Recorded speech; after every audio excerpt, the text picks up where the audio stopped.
Kebaktianku S1G, yes. Salam saudara-saudara, salam S4G.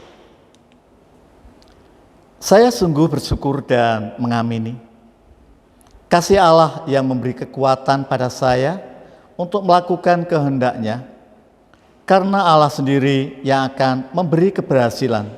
Seperti janjinya, Ia yang memulai akan meneruskannya sampai akhir. Bandingkan Filipi 1 ayat 6. Kasih Yesus hari ini telah mengubah saya melalui ayat yang luar biasa, yaitu dengan rendah hati aku melayani Tuhan. Kisah Para Rasul 20 ayat ke-19.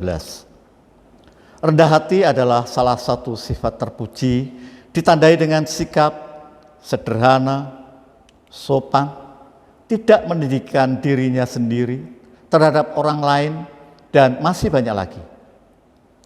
Seseorang rendah hati mengetahui kemampuan dan pencapaian dirinya sendiri.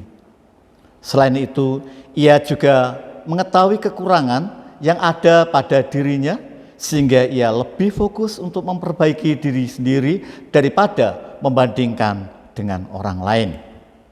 Berbeda dengan rendah diri, sikap rendah hati cenderung membawa pelakunya ke arah positif. Contoh sikap rendah hati itu: pertama, tidak sombong, baik itu kesombongan rohani, kesombongan jasmani, kesombongan intelektual, kesombongan materi. Tidak bersikap megalomania. Yang kedua, tidak angkuh ketika unggul pada bidang tertentu. Yang ketiga, lapang dada dalam menerima masukan dan kritik yang membangun. Yang keempat, tetap patuh pada peraturan. Yang kelima, sabar saat dihina, direndahkan, dicela oleh orang lain. Dan keenam, menerima kekalahan dan tidak malu mengakuinya. Tuhan Yesus sendiri mengajarkan kita untuk rendah hati. Bandingkan pada Matius 11 ayat 29. Bahkan Tuhan Yesus mengajarkan kita berdoa. Jangan kehendakku Bapa, kehendakmu jadilah. Bandingkan pada Matius 26 ayat 42. Melalui ayat ini, Tuhan sedang memberitahu saya bahwa sebagian dari keberadaan saya ada dalam lorong yang gelap, dan Tuhan sedang memanggil saya untuk keluar dari kegelapan itu. Suatu malam menjelang dini hari, rekan sekerja dalam pelayanan menelpon saya untuk membantu melayani perawatan jenazah di rumah duka. Pada mulanya ada rasa enggan karena masih mengantuk dan besok pagi-pagi harus berangkat mengajar. Tetapi karena saya sudah berjanji ketika saya menjadi pembina pramuka, saya menerima pelatihan pelayanan pastoral dan perawatan jenazah, maka saya pun harus menepati janji tersebut, yaitu jika dalam keadaan darurat, saya harus mampu. Pertama, mendampingi seseorang yang sedang dalam keadaan kritis. Yang kedua, melayani perawatan jenazah atau pemulasaraan jenazah. Yang ketiga, melayani ibadah penghiburan bagi keluarga duka. Yang keempat, melayani upacara pemakaman. Dan kelima, melayani ibadah pengucapan syukur penghiburan.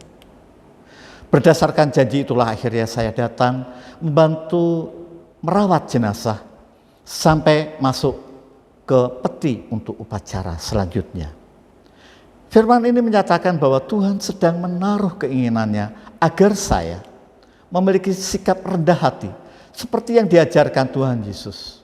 Tetapi kenyataannya tidak semudah mengucapkannya. Saya menyadari kelemahan saya seperti murid-murid Tuhan Yesus juga demikian. Sehingga Tuhan Yesus mengingatkan untuk berjaga-jaga dan berdoa. Roh memang penurut, tetapi daging ini lemah. Bandingkan pada Matius 26 ayat 41. Keinginan saya melayani Tuhan dengan rendah hati terkadang tersandung dengan ego saya, lingkungan saya, keluarga saya, rekan sekerja, juga jemaat. Akibatnya untuk melayani ada hitung-hitungan hasil. Jika saya melayani poinnya 1, mengharap hasil poinnya 1, maka hasilnya impas. Jika saya melayani poinnya 1, mengharap hasil poinnya 2, maka hasilnya rugi bagi saya.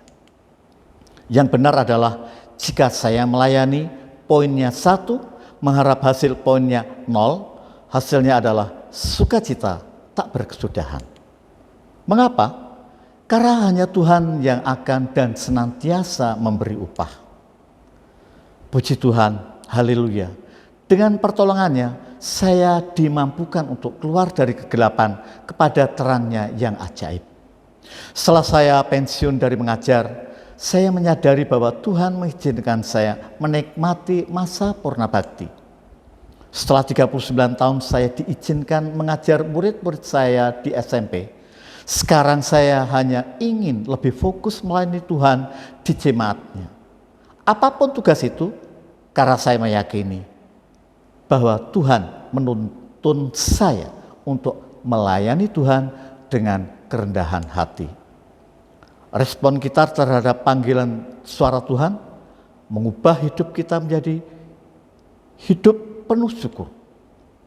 Servien, Domino, cum omni, humilitate. Tuhan Yesus memberkati kita semuanya. As for key, yes. Kesaksianku, S4G, yes.